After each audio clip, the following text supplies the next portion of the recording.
wanna come on too strong, yeah. I'm always worried I'll stay too long, but I'm at a campsite and I am here to brew some Campsite Kolsch.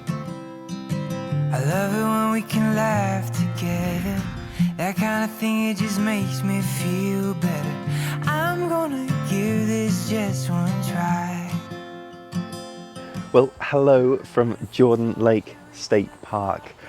I am gonna try Campsite Brewing.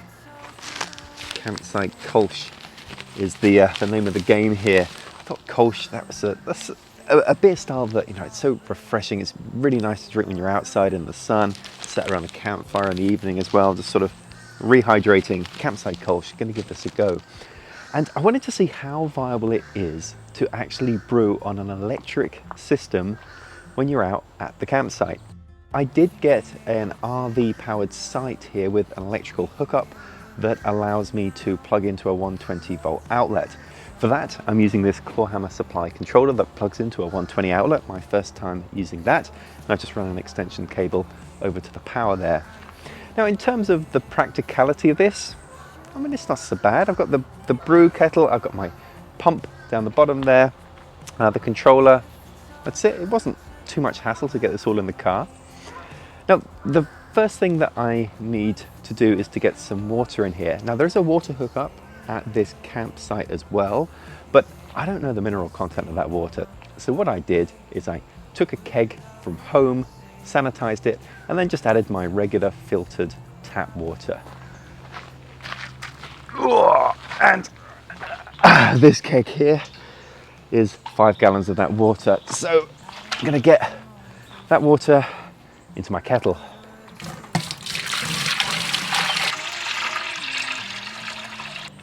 Okay, so that is 4.4 gallons of water.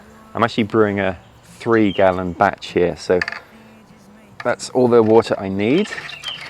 Now to that I have some water chemicals that I'm going to add, some water salts. These are just my usual mixture of Epsom salt, gypsum and calcium chloride, just to get my water to a pretty balanced profile. So sprinkle those in. And I also brought a little bit of lactic acid. I'm going to use about 3 milliliters of lactic acid. That's what a beersmith thinks I need to get to a nice sort of balanced pH of about 5.2 at mash. In that goes. Okay, so now I need to heat up the water. See how long this takes.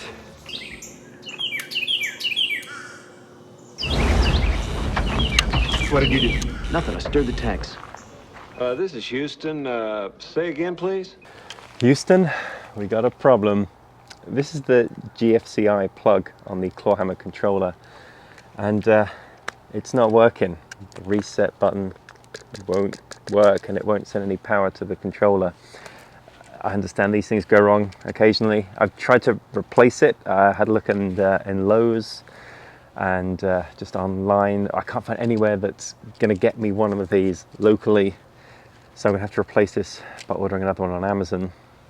So I'm out of luck for Campsite Brewing here. So I'm going to pack everything up and go with plan B.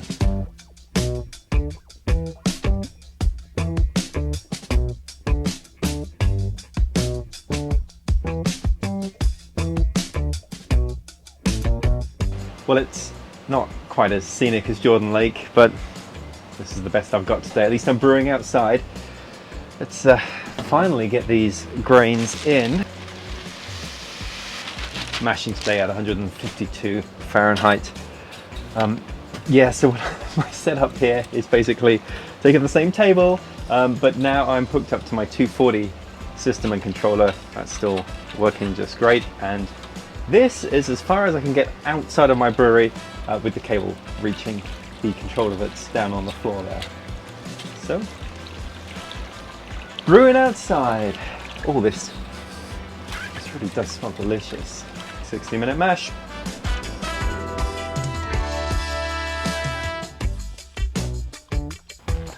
What?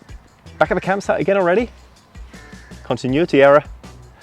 Now, this beer, Kolsch, it originates from Cologne, Germany. and it's such a quaffable beer, ideal for warm sunny days. It uses ale yeast, but it's brewed at cold temperatures or fermented at cold temperatures, more like a lager. So you get kind of the characteristics of lagers and ales. In terms of the recipe that I'm building here, looking for an original gravity around 1046, so about 4.5% ABV. Let's go check out the lake while I tell you the ingredients. The grist is really simple. The base malt is German 2-row Pilsner malt at 88%. And then to that I'm adding 6% each of Vienna Malt and Caravienne. So 4 hops, looking for an IBU of around 22. So yeah, reasonably bitter considering the grist of this one. I'm using Hallertauer Mittelfrueh for everything, so I will put in a bag of Hallertauer Mittelfrueh at the start of the boil and then another with 10 minutes to go. So let me explain how I was going to pull off this campsite brewing. Basically figured that I could mash and boil pretty much as normal using that 120 volt outlet in the campsite there. So that I thought was going to be the easy part. From there, obviously we need to cool the wort down for fermentation, and that's the part that I was going to kind of use a workaround with. So rather than attempt to use a plate chiller here or some kind of immersion chiller, I decided instead what I was going to do was take that keg where I brought my water from home as my brewing water and use that just to transfer the boiling wort directly into, and then just take it home. I did that before when I went down to Hernan's farm, and that actually worked really well, just bringing home a keg full of hot wort, throwing it in my fermenter, and then using my Glycol chiller to cool it down to pitching temps. It was a fine plan. Here at home, I actually am able to just about reach my plate chiller to the boil kettle outside. So out behind me here, I have some tubing that's running to the boil kettle, and it's just kind of recirculating through the plate chiller right now, just to sanitize everything, and then when the boil finishes, I will move it into my fermenter.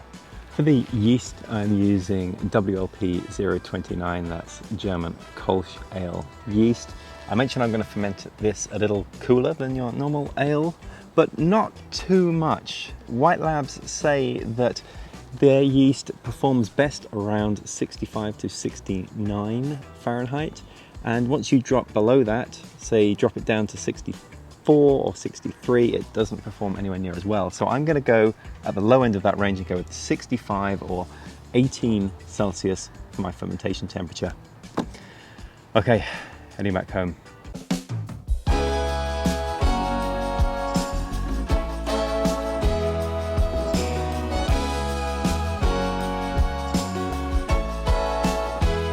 Okay, Chris, thanks for coming along for Kolsch beer tasting.